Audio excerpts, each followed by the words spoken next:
Welcome again to the FHS podcast. We're here with a very, very special guest. I have with me Marloes Knippenberg, the CEO of Kerten Hospitality. Marloes, it is always a pleasure to have you. Thank you so much. How was FHS? It's a third day, so what happened? How was it for you? It was very good, actually. I think what was really great for us is it's the first year we had a large stand, and instead of just promoting ourselves, we really wanted to showcase the collective by Kerten Hospitality, which is showcasing our owners, our projects, our supporters. So from Ministry of Tourism to Ministry of Culture, from government entities as Sear Investment Company to UDC, RCU, but then as well private investors, private owners from Rafale to Ricos, Hawaii. And, it's great to have them all together. Of course, we had our gelato here again, new flavors. We have new cards and kiosks popping up. But I think the number of investors here this time, the amount of engagement and people really wanting to do business, wanting to learn was great. And because we have this portfolio going on, it was great to be able to showcase those, talk to people, and create new projects. So it was a very successful FHS for us. I'm glad. That means we'll see you again in Galina later. Okay, let's go with your leader in lifestyle hospitality. Kerten is known for the lifestyle brand. How do you see this niche evolving in the next decade, globally, but also in the markets specialized like Saudi Arabia?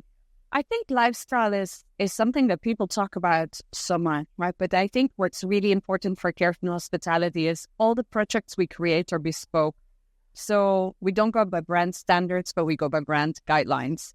And what's important when you talk about lifestyle is that you create a reason for people to go to the hotel or the residence, to stay there and bring together different communities, creating that ecosystem. So what's really important is if it's restaurants, if it's wellness, if it is, longevity, medical, there's a lot of different aspects that you can integrate in hospitality, creating a reason for people to go to a destination or stay.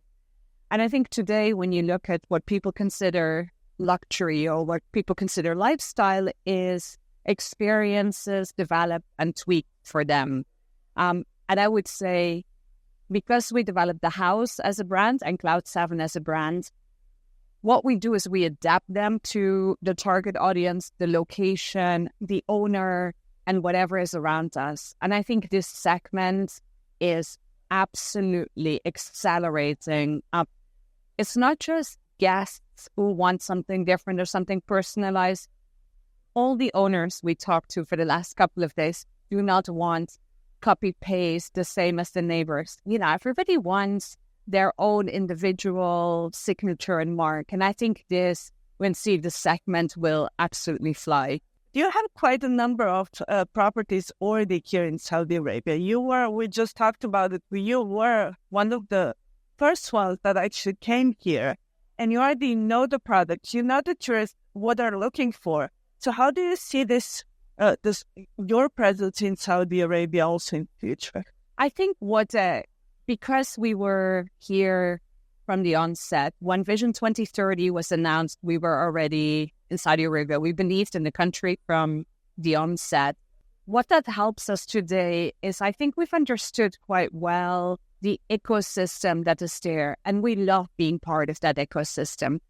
There's very few countries where government pushes harder than private sector at times or collaborates so much with the private sector. What's important to us is that in all of our projects, we bring both parties together.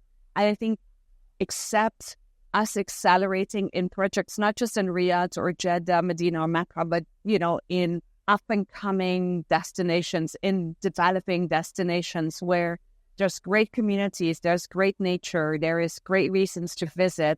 We have, I feel, as Kerten Hospitality, a responsibility to bring everybody together, to bring them on this journey with us. So I would say, because of the relations we've built and because of the belief in the country, and because, we have 23 projects going on at the moment, right? Some are shorter term and opening next year. Some are a little longer term, opening between 2026 and 2029.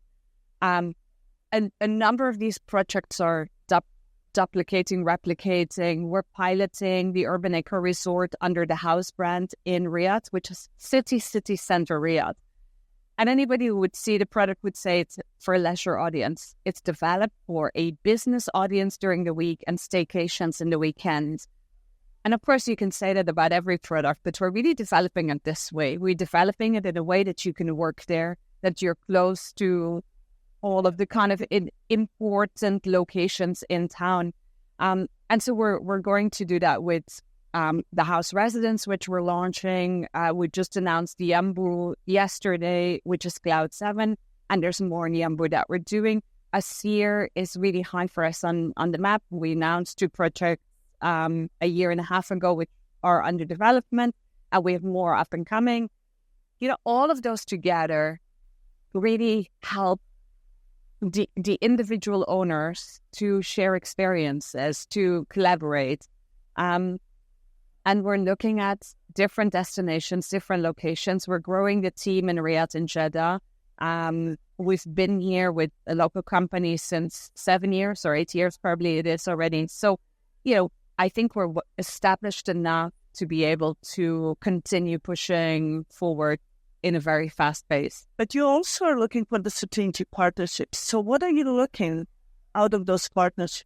So out of these partnerships, a number of things. One, if they're private sector kind of collaborations and partnerships, it's how both parties can benefit, right? Everybody has multi-business. So what we like to do is ensure that our private partners get other opportunities, not just the ones with us. Okay. If it's government, it's the kind of introductions and ensuring that all of the projects are going into the government's, let's say, ecosystem. If that's TDF funding, if that is Ministry of Tourism with their new incentive schemes, if that's the land bank between TDF and the Ministry of Tourism, if that's Ministry of Culture with the integration of cultural elements within the properties, if it is as far, because some owners just, they have the capabilities to go strategic and large as far as one of the entities that can own a majority share. But then also when you look at the local communities, right, it's local recruitment, it's the local stakeholders. And it's not just, let's see what they're doing and let's get some, food here and there. But really what we're looking at is how can we make our project part of the community and not just be kind of, the ones to change the scene. It's how can we bring local products in? How can we, create something people are looking for? How can we send people to those local businesses and get them to buy from there?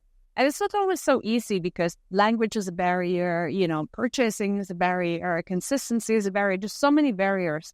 But when you believe in it and you really position it, I think you really make an effort. And so now the team, and it's incredible when I see the Kerten Hospitality team for the last couple of days, everybody's saying the same in such a genuine way. And they're all looking for these kind of local opportunities. We organized a dinner 2 nights ago. And our owners are well-established family from Alassa. The team went to Alassa to pick up the rice, right? And to understand, chef took the rice and said, how can I create something new and different with it? The guys in the kitchen would never seen anything different than, the way that they cook the rice in the big pot. All of a sudden learned something with a product they know so well, but they would have never thought to do something different with it. So it goes beyond just replicating or giving it a modern twist. Or, how can you take people on a journey? And that's really what we look for in partnerships is how can both parties benefit and we give back? And at the same time, we're in business, right? How can we grow? I have to say, I think that also your team benefits from you being so inspirational because you've been like this for years now in the industry and everybody see you not only, you've been a mentor as well. So it's not only just leading and having a good idea about the business, but just being and living that as well. So Marloes, congratulations. You're doing an amazing job. So you as a mentor, and advocate for developing talent in the hospitality industry. What changes do you see or do you believe that are necessary to better prepare the next generation for the industry? The key part, and I think a lot of people are doing this already, and that's something that as an industry we've been talking about for the last couple of years, is the new generation is not just there to make coffee and, print or copy paper. Give people a job and a responsibility. And yes, they will do it different because they have different beliefs and different approaches in different ways.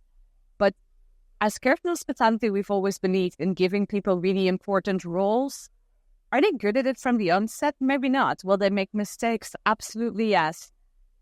But the moment that you carry a certain title and a certain responsibility, you really can fly with it, right? And so I think within the industry, you see that much more. One of the challenges still is, because everybody wants young talent, we're looking at people and then somebody's in a job for 6 months, we make them move, we motivate them, we steal them from each other. I think it's not greatly helpful, neither for businesses nor for the development of people, but I think this will settle at one stage. And the other part, I think, will automatically come. I think, when we always talked about technology and all of those pieces, we came up with the technology as older people. Now we're being led by the younger generation, just going, changing app, etc. And I think soon we will be driven by what they're believing, not necessarily what we want them to learn. Yeah.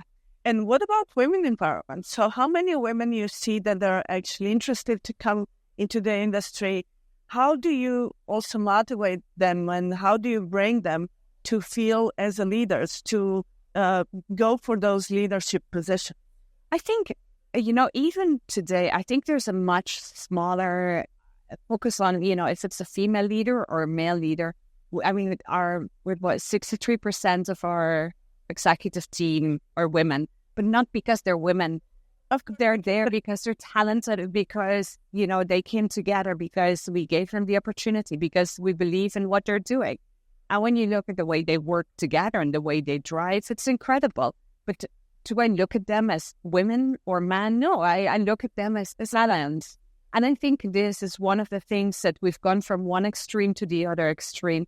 I think as an industry, and not just our industry, but in general, you don't want anybody to think that you have a role because you're a woman. You have the role because you're good at it. And I think this is something that we need to settle on over time. And I think as women, we can support each other very well. I think it's easier for women to hire women because I think we can more easily talk to each other. But I don't think it's a gender, necessity per se. I completely agree with you. Even though I have to say we were counting the number of women here at FHS as speakers. We reached 30%, which is very high for an event.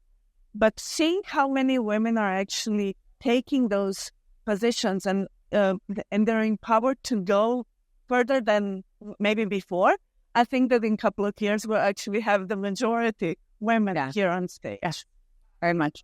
Marloes, thank you so much. It was such a pleasure as always to talk to you. Thank you very much. I'm sure we will see each other in a couple of months in Dubai. Yes.